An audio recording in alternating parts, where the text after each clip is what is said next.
In this video, we want to look at how to use StatCrunch to perform hypothesis testing and to establish confidence intervals.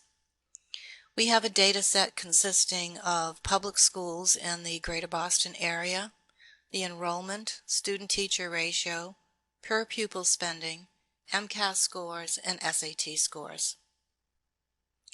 In this analysis, we're going to focus on SAT math scores.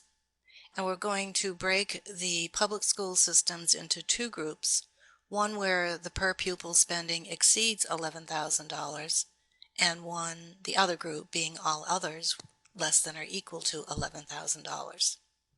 Notice how the per pupil spending variable is defined. There is a capital letter on the P for per and pupil, and a capital S on spending, and there's a space in between those three words. So we're going to go under Stat, T-Statistics, to Sample with Data.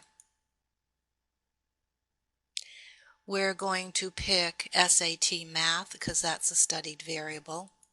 And then for the where, we're going to define one of the groups. Open parentheses. Capital P-E-R space, capital P-U-P-I-L space, capital S-P-E-N-D-I-N-G, close quotation marks. And the first group is going to be those systems that spend more than $11,000 per pupil. SAT Math is our studied variable, and the second group is open quotes, P-E-R, P-U-P-I-L, S-P-E-N-D-I-N-G, with quotation marks, less than or equal to $11,000. And we're going to go to the next screen and test that there is no difference in the average SAT math scores and calculate. So we would like to copy this to a Word document. So I'm going to right click, paste.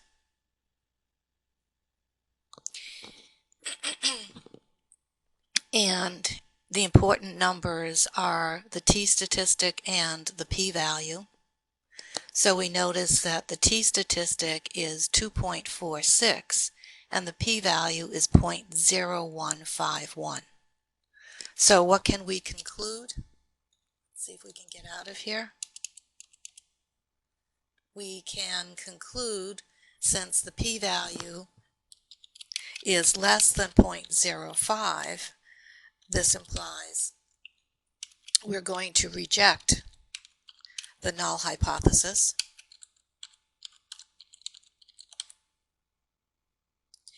and rejecting the null hypothesis in this situation means that the average SAT scores for the two groups are not the same. The fact that the t-value was positive and our first group was spending more than $11,000 per student, we are going to conclude that on average,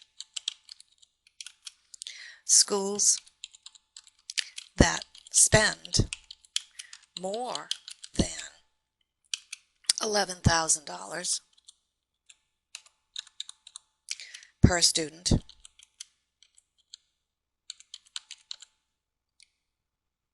have higher math SAT scores than schools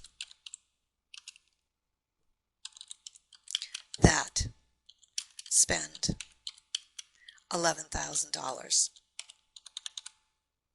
or less per student. And we're going to qualify that with P less than 0.0151. So let's go back and see if we can also find a confidence interval for how much higher those SAT scores are. Perhaps the easiest way to do this is to go to Options and then do Edit. And now, instead of Hypothesis Test, we're going to click on Confidence Interval, leave it set at 95%, and then Calculate. We're going to do a quick copy and then go into our Word document, and we're going to paste.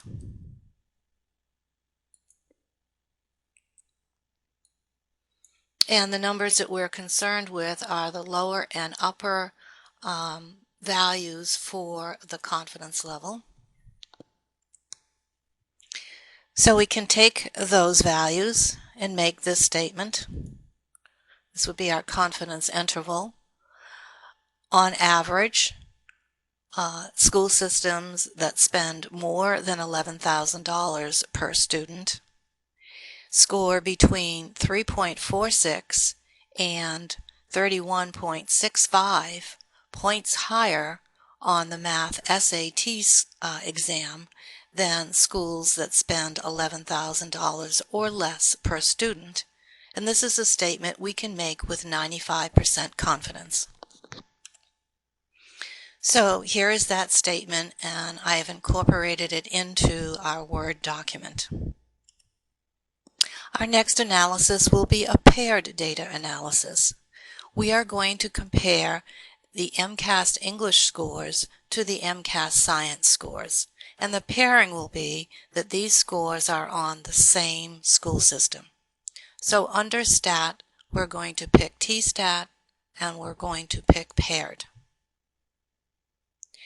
And we are comparing MCAS English scores to MCAS Science scores. And then we're going to hit Next, and we're going to test the hypothesis that there's no difference in the average scores.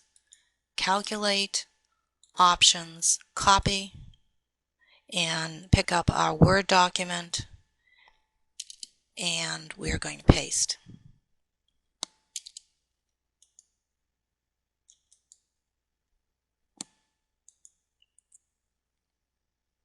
So once again, here's the important information, our t-statistic and our p-value. Since the p-value is very small, certainly less than 0.05, we're going to reject the null hypothesis.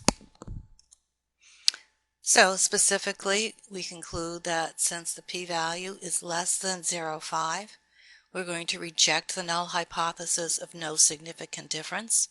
There is a significant difference in the average MCAS English and MCAS Science scores, p less than 0.0001. Also, since MCAS English was the first sample and MCAS Science was the second, when we took that difference and it was positive, that means that on average MCAS English scores are higher than MCAS Science scores. Had this t-value been negative, the opposite would have been true. And we can wrap this up with a confidence interval. The easiest way to do that is in this dialog box. We're going to edit it and go back and change this to a 95% confidence interval and calculate. And we're going to do Options, Copy, go into our Word document and paste it. And here are the boundary values for our confidence interval. And let's take a moment to interpret that. So using these boundary values and recalling that the first sample was English and the second sample was Science, we conclude that with 95% confidence, on average, MCAS English scores are between 12.77 and 16.54 units or points higher than MCAS Science scores.